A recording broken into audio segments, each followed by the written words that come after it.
Hey guys, welcome back to the channel. Instead of seeing my ugly mug, let's just take another gander at this. I know we left off in this exact same spot. We're in the exact same clothes at the exact same time, but that video was getting long, so let's get this thing thrown in the truck.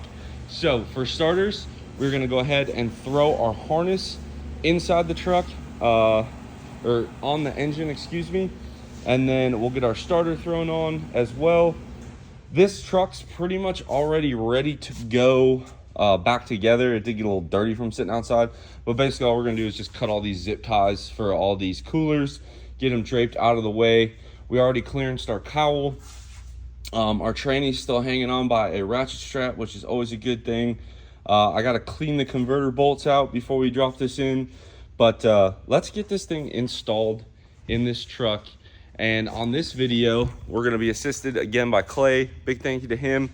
We have to drop the fuel tank to add another return port.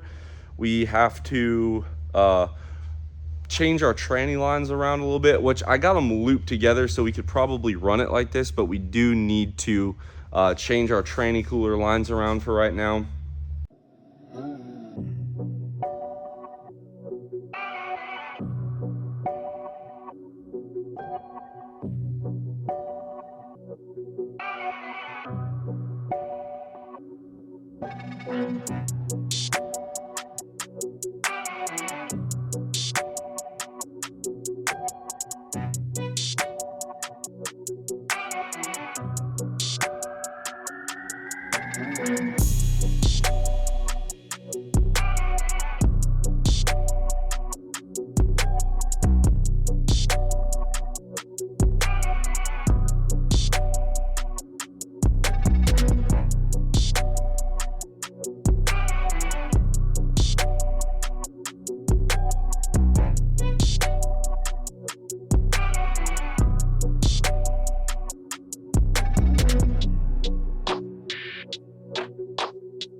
All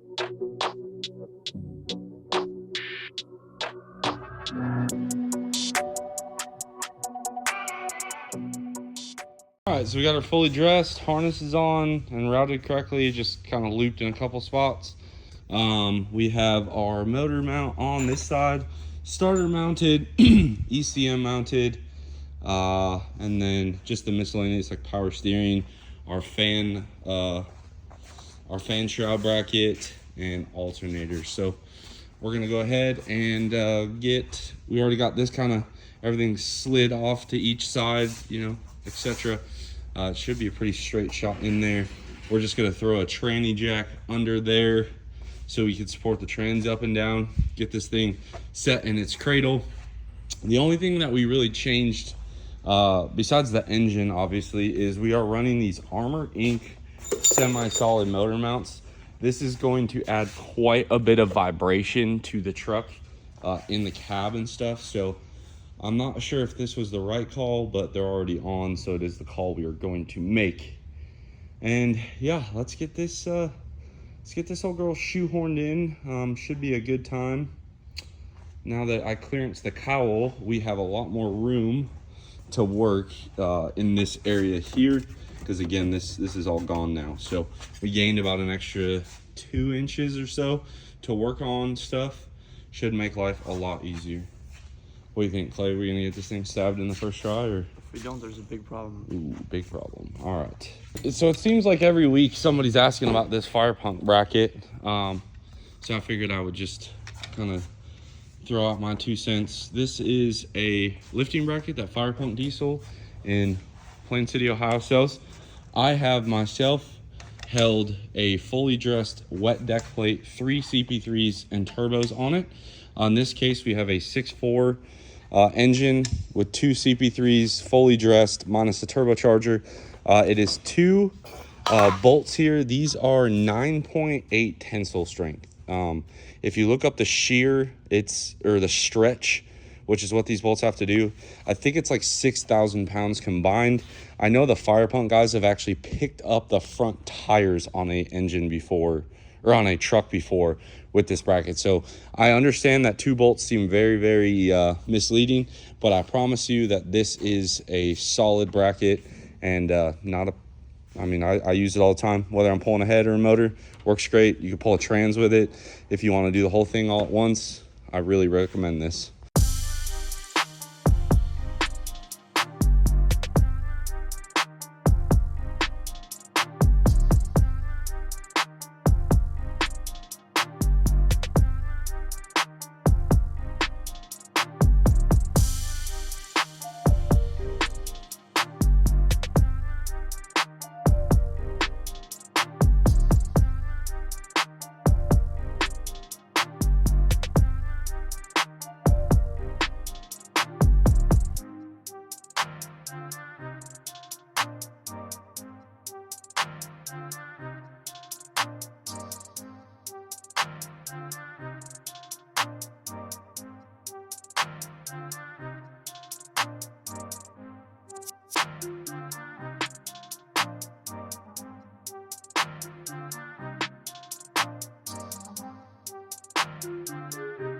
Okay, so you guys saw in the time lapse there, we got it set down. These Cummins trucks are just so easy to set motors in, especially once they've been modified to do quick changes, as I like to say. So we're gonna get the lifting bracket off. We'll still probably have to use the crane to pitch the engine forward or up and down to line up to the trans, but Clay's getting the bracket pulled off, destroying my injectors at the same time. Pretty cool mod. But from here, we're just gonna go ahead, get the trans converter bolts in first. From there, we'll tighten up the motor mounts. I'll probably have Clay start putting the turbo on and wastegate on. And then from there, we'll just start working on the wiring. It's gonna be very hard to get you guys in. So I think what we'll do is we'll just get to work on this. And then once we get it to a good update point, we'll stop, show you guys. But that's it. The cowl made $1 million difference on it as well. I forgot about that. So you don't have to get the angle just perfect. You could just kind of slip her in there and nothing hit. No wires got pinched. It's a good day. So we have it on the lift. We have our trans lines looped. We got our second tank half-inch line return right here. Again, that one goes all the way back to the tank, terminated in the top. So now we have adequate return lines for our extra pumps. From here, we're gonna drop it back down. We got the bell housing bolts and transmission crossmember bolts tight, and we'll drop it back down and keep on working on wiring, getting the new turbo oil feed, oil drain lines, and our intake horn showed up. Check out this Chinese crap. You know, they don't really make a lot of name brands anymore. Weld splatter all over this thing. Holy cow, it looks fantastic on the inside. I tell you what, if we beat anybody at this dyno event, I'm gonna laugh, because this horn, I mean, look at that. That's so bad. Like that looks like it's ready to break off. I'm probably gonna take a tool in there and clean that up. But geez. All right, so bunch more time has passed here, and now we have our batteries hooked up. We had to get a fresh battery. The injectors are not plugged in. Just want to do that.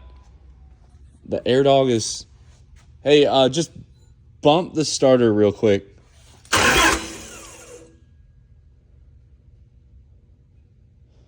That air dog on or no? Huh. Weird. I guess we can cross that bridge when we come to it. Maybe the fuse is blown. I don't know.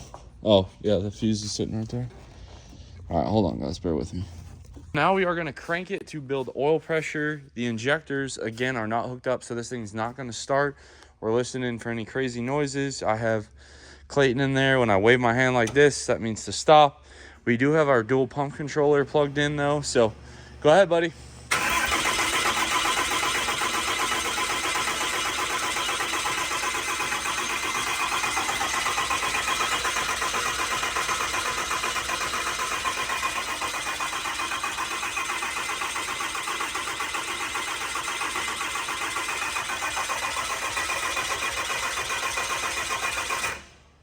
All right, so there you guys go, real fast. If you've ever done a common rail without priming it, it takes forever for them to build oil pressure. That was about 15 seconds.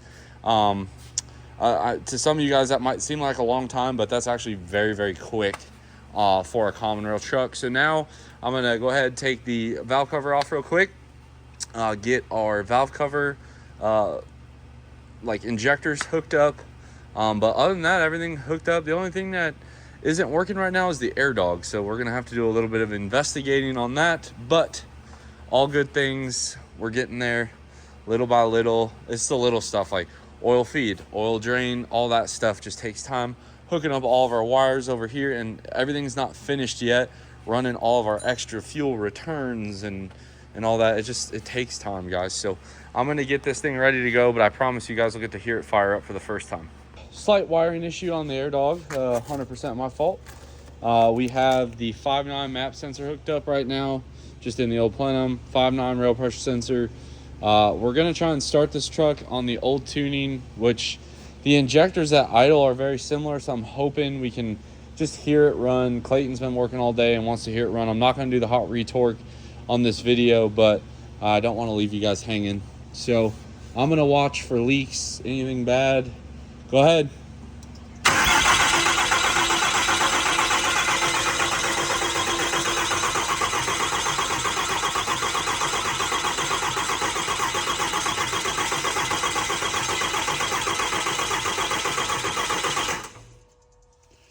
All right, so clearly something's not happy because it cranky, no try to start. Yeah, all right, we're gonna switch places here.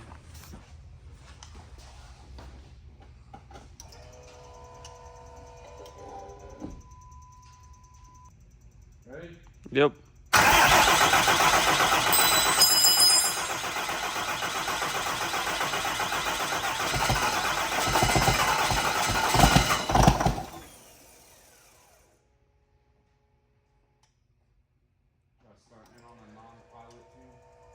Yeah.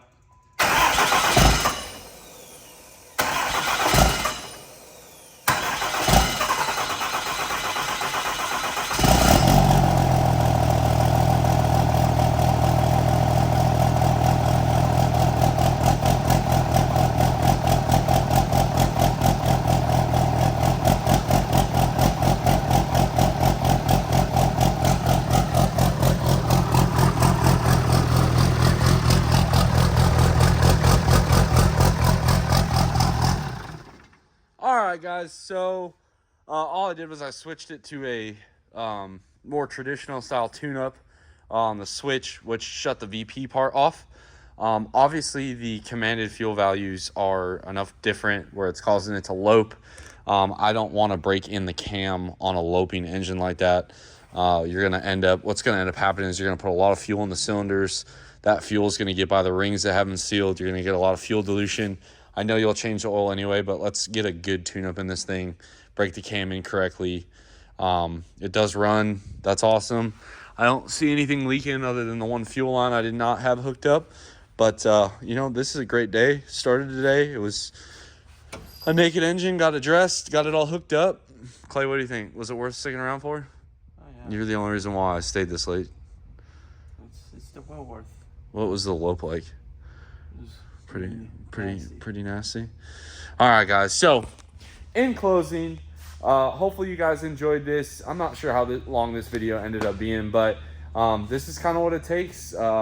We had this truck apart for a while. It had been apart for, almost 2 months now. So it does take a little bit of time finding all the parts, finding all the bolts, stuff like that. And especially when you're changing from a 5.9 to a 6.7 fuel system as far as rails go, adding pumps and stuff, it adds up quick on the time frame. So hopefully you guys like this one. Drop a comment down below. Subscribe if you are not already. And as always, guys, I will catch y'all on the next one.